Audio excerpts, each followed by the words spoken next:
Hi, everyone, and welcome back to the Everyday Icon podcast. I'm your host, as always, Tiffany, and today I have a question for you. Do you think, or does a professional image still matter? That is today's question. I think it's yes, but for you, let me know what you think. Let me know in the comments on Instagram or on my YouTube channel in the comments, and let me know your thoughts on if a professional image still matters. I would love to hear from you. So let's dive right in today. So your professional image is what you project based on both appearance and reputation. So your image as a whole is two things: how you dress and your reputation. And you are seen as a professional by how you speak, how you dress, and how you respond to others. And I did do a podcast episode a few episodes back on the three important aspects of one's image. And it was how you speak, how you dress, and how you ask. And I will put those in the description boxes below here on the podcast, on the YouTube channel, so you can go back and take a look at those at your pleasure. Now, these days, doing good work is not enough. I wish that was all it took, because then all of us would be being reveled in our areas of expertise and in our areas of profession. However, it doesn't work like that, and it's not enough to stay competitive. This job market, especially today, is competitive, and 9 times out of 10, you will always hear, especially during recessions, people are being laid off and they have to enter back into the workforce, find new jobs, or people have taken time off during the past 2 years and are ready to get back into the workforce. It is competitive, even though there are a lot of jobs are being created during this time. There's still a great deal of competition. So you have to put effort in how you look, and it also plays in a part to your success as well. And we see this on a regular basis, and I think sometimes, and I had an issue with this, of acknowledging that. You know how they always say, if you look good, the people that look good, they always get further ahead. Well, that is true, because they look good. And has nothing to do with, I want to take the stigma away that this has anything to do with the labels you wear or anything of that nature.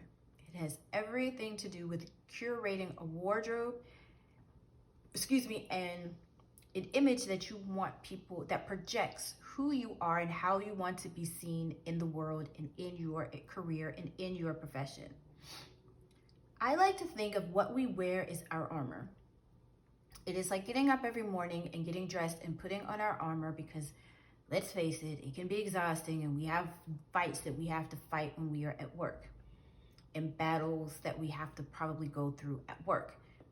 So when we put on good clothes that make us feel good and make us feel fabulous, it gives us the extra confidence, and it's sort of like the issues of the day would just bounce off of what you wear, because it feels good, and it makes you feel good, and they make you feel invincible. So the short answer, it's yes. Your image and how you look and your wardrobe all plays a part, and it all still definitely does matter. Now, many of us, me included, over the last few years, we have lost our sense of style due to COVID, because we've been in the house, we've been working from home, and we have gotten comfortable in wearing t-shirts and sweatpants, or elevated loungewear, elevated pajamas. We have gotten away from dressing professional, which isn't a bad thing. I don't think it's a bad thing. I think it's a good thing. I think it was good for us to just be and just work, because there were other more important things that we had to deal with than how we looked. And that's fine. However, now we have to get back to ourselves. How we look and how we dress, it makes us feel good, and it should make you feel good. And it doesn't necessarily mean you still can't be comfortable and you can't take some of the things that you wore while we were all working from home full time, that you can figure out and find a way to incorporate it with your sense of style as a whole. because we can figure it out. But what does it mean to be professional? And I think the old way of us thinking to being professional has changed. Of course, dress codes have changed, and how we dress and how we see professionalism has changed. Because remember, there was a time where you would not be caught dead wearing jeans to work, but somehow it used to be once a month you could wear jeans to work, and then it went to maybe every other week we wore jeans to work. Or I know I worked for a company to where if you jean days, if you contributed to, say, if they were trying to raise money for a cause, you get to wear jeans. If you donated, say, $20, that was how you could get a jean day, right? But now jeans are the norm. Khakis to work are the norm. Remember 20, 25, 30 plus years ago, that was not the norm. And in some industries, they really don't allow you to do that. But it has kind of business casual Fridays are now business casual every day, so to speak. So what does it mean? Because there are still some guidelines, I think, that we should follow. So number one, you have to earn the trust of others. If you don't, they will see you to be less qualified than you are. Even if you're the smartest person in the room, you will not get the credit you deserve if your image does not make you feel confident, which is tapping into your power. So sometimes what we wear makes us feel a certain way. So I'm going to use sweatpants, for example. When we're at home and we're wearing sweat clothes, they make us feel comfortable. They make us feel relaxed. They make us feel at ease, and they make us feel cozy when we put on those big fluffy sweatshirts and our big sweatpants, or if we're sitting at our desk and it's cold and we have our big comforters around us or our blankets around us. Yes, I know all the things because I do all the things. However, they make us feel comfortable, and when we're comfortable, we seem to feel relaxed and not necessarily confident. So what do? You go and you find there are, I heard the word, and I like the word, elevated loungewear that you can buy that still makes you feel comfortable, that still makes you feel good and powerful and confident. It just looks different than just your favorite first pair of sweatpants or sweatshirt, right? So there are ways that you can take that and change it and use it to your advantage to how you see your image is today, right? You have to always remember to tap into your power, and your clothes are your superpower. They are, like I said earlier, your armor. It is what, Superman had his cape, right? They make us feel powerful, and you want to earn the trust of others. We are visual beings above anything else. We are visual creatures, so we see and we take notice of that way before we even get to know who you are. That is what we see, and that is how people perceive us as a first impression.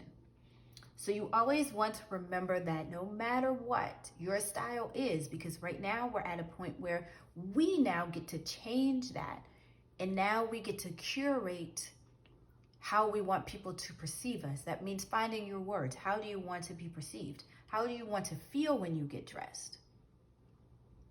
And then from there, now you can build a wardrobe that fits your image, with knowing that, of course, it will fluctuate and change as our lifestyles change. So number one, you earn the trust of others. Number two, it shapes what and how people perceive you. So for example, for me at my job, I can wear anything.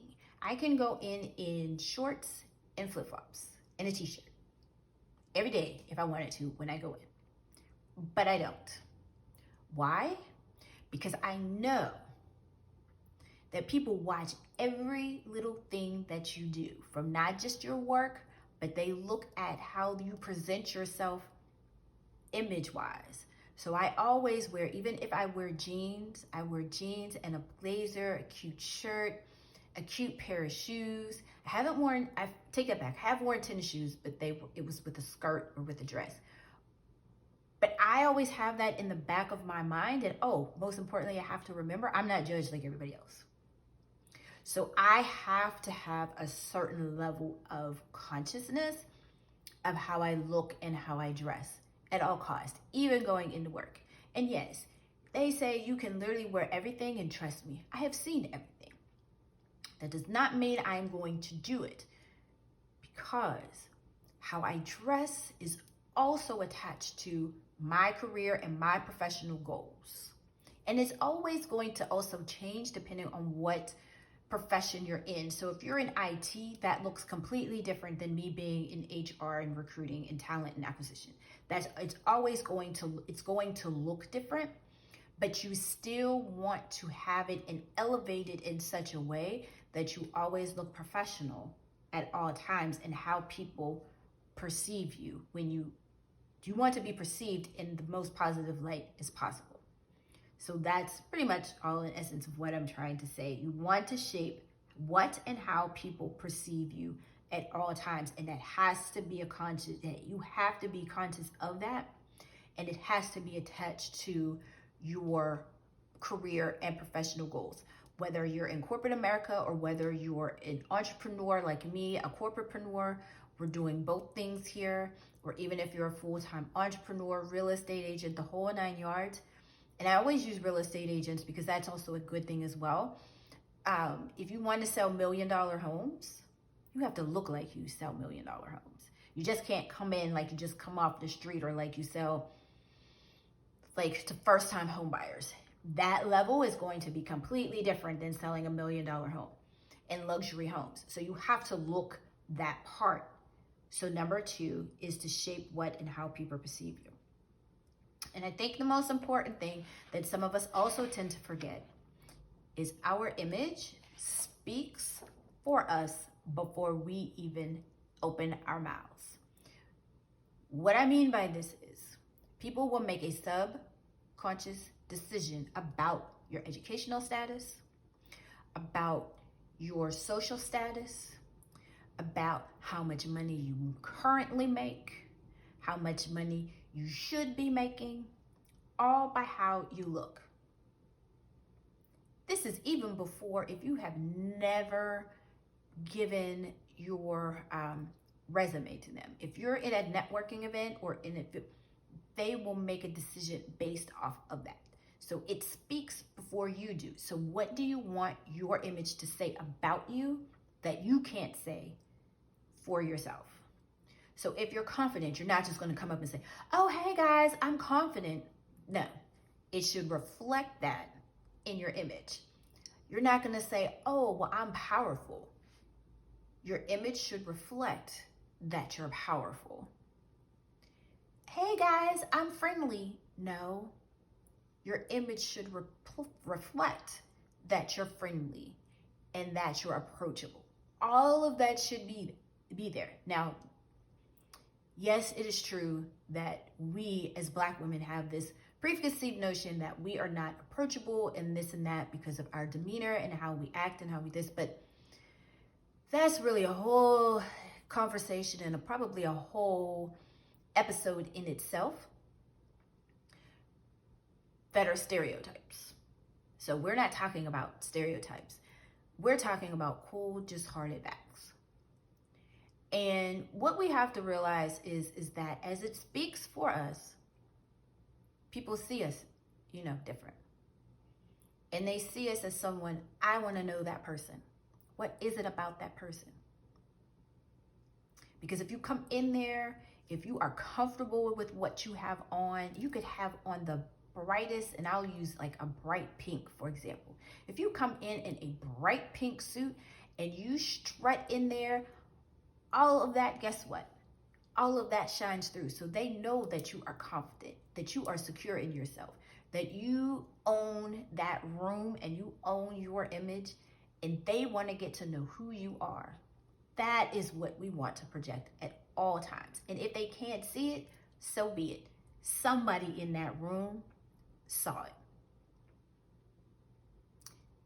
It may not be the person you want to see it, but you're talking to your audience or that person that we want it to hit. It will hit. It will communicate with that person.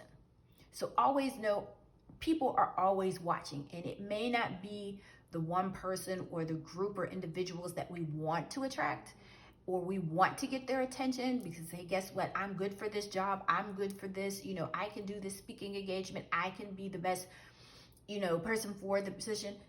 It might not be that person. It might be the person that you've never spoken to before, but knows everything about you and says, hey, you know what? I want to have a conversation and want to get to know you. I may have a few things that we may be able to work on. Or I have a project. Or it might be, if you're an entrepreneur, it might even be, hey, you know what? I think we can work together. You never know who's watching. And you never know who or where your image in that 7 seconds will take you.